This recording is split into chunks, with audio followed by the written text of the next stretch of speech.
as to how it would work? I don't have a lot of detail. I mean, I'm sure you've seen in the press, not a lot has really been released from the government. It is, again, just a proposal like we had with the the renters reform a couple of weeks ago.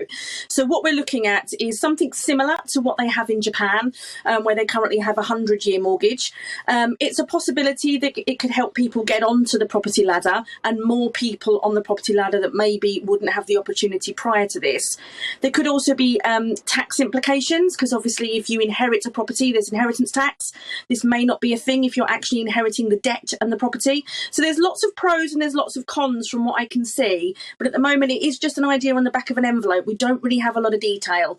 Like with most things from the government, the devil is in the detail. And at the moment, there is just too many unanswered questions for me. There are too many devils, no detail. Interesting stuff. But you pointed out Japan.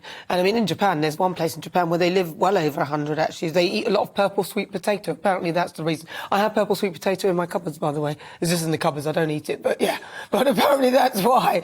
But it's interesting that, because if I think work this backwards, the implication that what about insurance then? So your life insurance, because when you die, a lot of people have life insurance to cover the value of their property and other assets.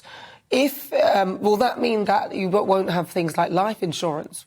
Because when you die, say something happens to me, my kids, they should get everything, all my debt for my properties will be paid off via that. I'm thinking about that market of things. What happens there?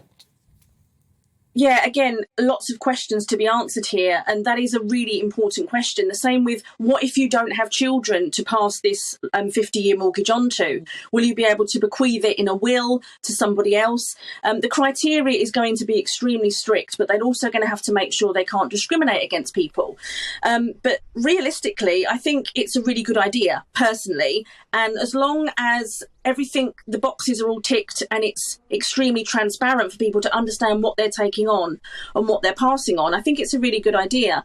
With regards to life insurance, would that life insurance package then have to be tailored differently so there isn't a payout on death because the debt isn't actually due to be paid up, it's being passed on? Would it then not be life insurance? Would it be a different kind of insurance? Again, lots of questions to be answered here, really.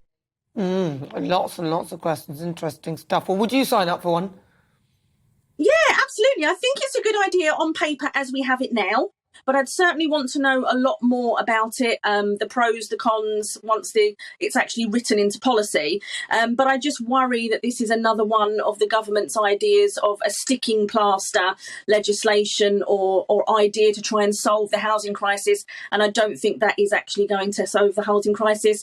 We're still going to need more properties. We're still going to need to help people who can't get the mortgages to get onto the property ladder or be able to rent. So I think it's a great idea on paper, but let's see how it works in practice. It'll be interesting.